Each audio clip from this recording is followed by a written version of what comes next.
Welcome to the first statistics video for 2011. We have the results from January, and generally most of the results fell between the results from 2 years ago, January of 2009, and last year. 7 of the 13 counties reported increases in sales this January compared to a year ago.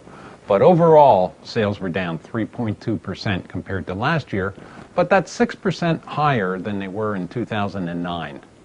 The sales last year in January were probably impacted by the extension of the tax credit that took place in November, and that then included the repeat buyers as well as first-time buyers.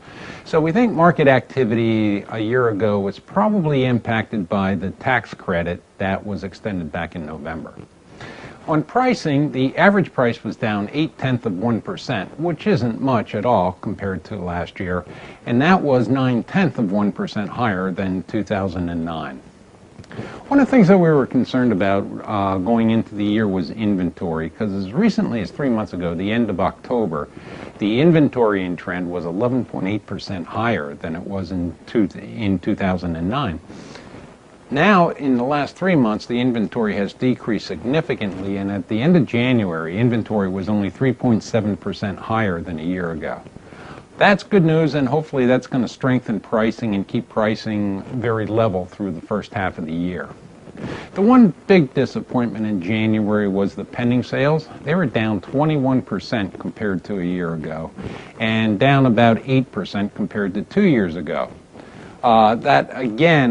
The decrease there could possibly have been related to the tax credit, but being behind 2009 was not too encouraging. However, we also looked at the number of showing requests that were made online.